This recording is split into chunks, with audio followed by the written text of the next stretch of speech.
Hi friend, जय श्री कृष्ण। केम छो बधाय मजामां ने? जो अत्यारे 2 દિવસ એટલો વરસાદ પડતો હતો ને કે શું વાત કરું, બધે પાણી પાણી થઈ ગયું હતું ને ઘણા લોકોને તો ઘરમાં પણ પાણી આવી ગયું હતું ને નુકસાન પણ ઘણું ખરું થયું હતું।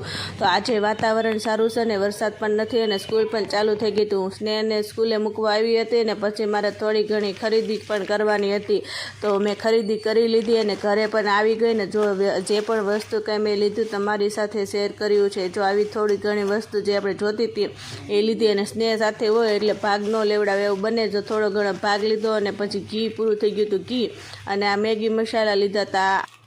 અમુક શાક આપણે બનાવીને એમાં એડ કરવીને તો એનો ટેસ્ટ સરસ લાગે। તો ચાલો આપણે મુંબઈનો જે હલવો લાવ્યા હતા ને એ હવે ટ્રાય કરી જોઈએ કેવો છે ટેસ્ટમાં। ઘણા દિવસ હલવો ખાવાનો મન થઈ ગયો હતો અને ફાઇનલી મળી પણ ગયો અને ભગવાનને પહેલાં ધરી દીધો અને પછી મેં ટેસ્ટ કર્યો, એ ટેસ્ટમાં સરસ હતો। જો ફ્રેન્ડ્સ, આપણે 2 દિવસના કપડાં કેટલા ભેગા થઈ ગયા છે। આ બધા કપડાં આપણે સકેલવાના છે જુઓ, કેમ કે હમણાં વરસાદ હતો એટલે કપડાં તો કાંઈ સુકાય નહીં। તો ચાલો હવે આપણે કપડાની ઘડી કરી નાખવી।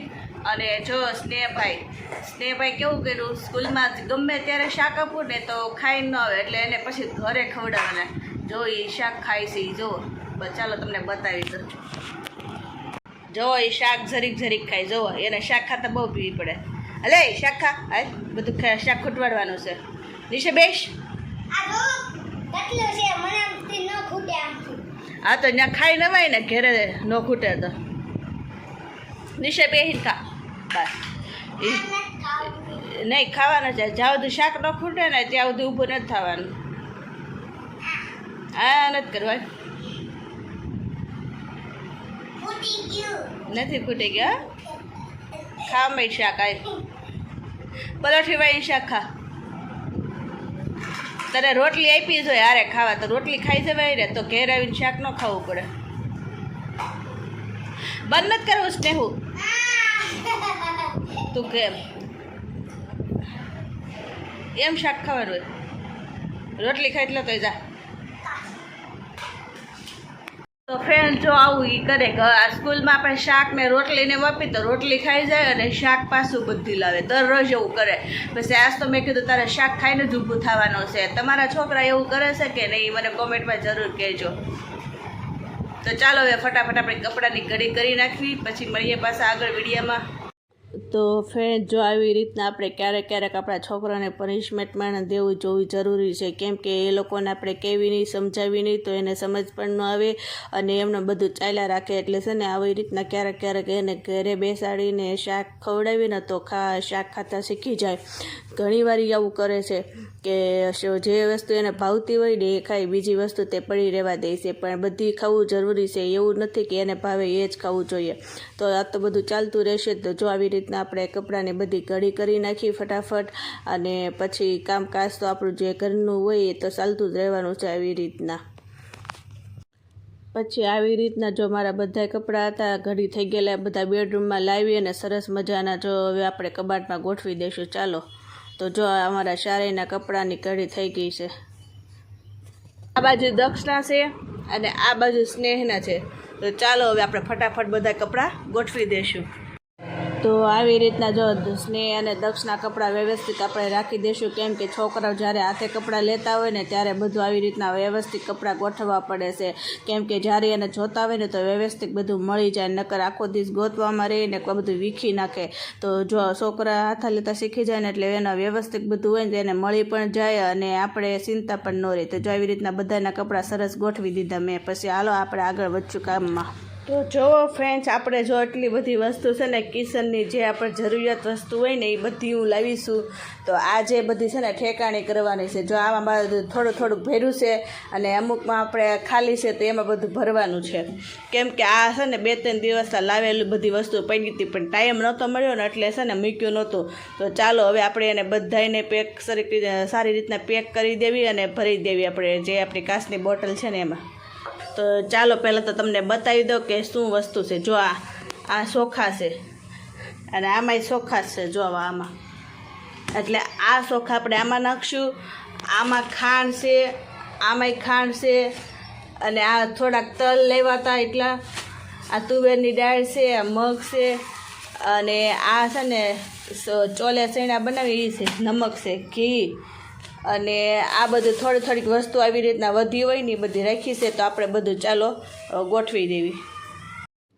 તો ફ્રેન્ડ, જો જે વસ્તુ આપણે ભરવાની હોય ને પહેલાં તો ડબ્બા કે કાચની બોટલ ગમે તે વસ્તુ હોય ને સારી રીતના પહેલાં આપણે લૂછી નાખશું બધી.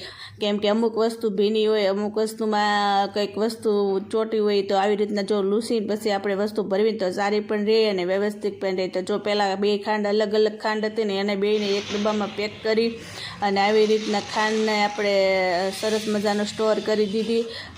એટલે જ્યારે પણ આપણે જોતી હોય ત્યારે અલગ ગોતવી ન પડે, એક જ ડબ્બામાં બધી મળી જાય.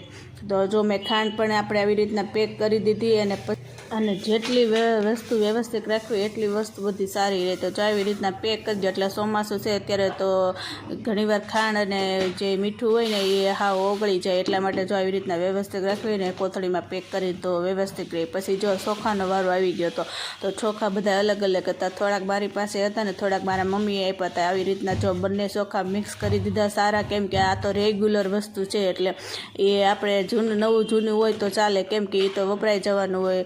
અમુક વસ્તુ એવું હોય નવું જૂનું, તો આવી રીતના જો મિક્સ કરી દે ને તો ફટાફટ વપરાઈ જાય. કેમ કે આ વસ્તુ રેગ્યુલર આપણે વાપરતા હોય છે, જેમ કે ખાંડ છે, ચોખા છે, એ તો આપણે ડેલી જોતું જ હોય.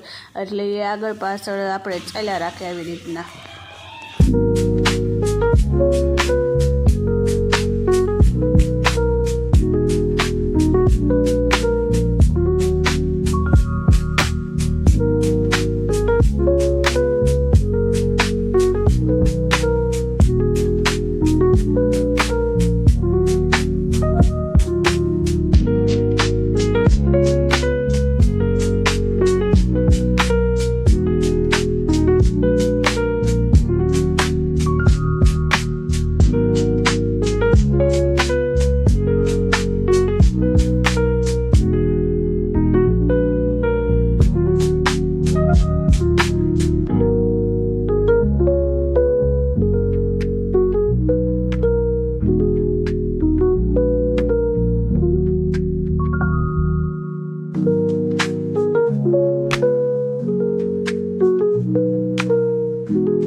જો ફ્રેન્ડ્સ, આપણે બધું છે ને ડબ્બામાં ભરી દીધું છે અને ઓર્ગેનાઇઝ બધું કરી લીધું છે. જે વસ્તુ આપણે બધું લાવ્યા હતા ને એ તો ચાલો હવે આપણે ગોઠવી દઈશું ફટાફટ બધું.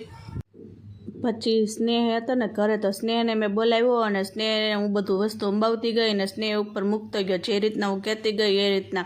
કેમ કે ઉપર વસ્તુ એટલે હું લઉં ને પાછી મૂકું એટલે વાર લાગે. એટલે સ્નેહને બોલાવી લીધો અને અમુક વસ્તુ જો હું ફ્રીજમાં રાખું છું તો આવી રીતના બધું ફ્રીજમાં ગોઠવી દીધું જે મૂકવાનું હતું. અને આવી રીતના જો ખાનામાં અને ઉપર આવી રીતના બધું વ્યવસ્થિત આપણે ગોઠવી દીધી બધી વસ્તુ.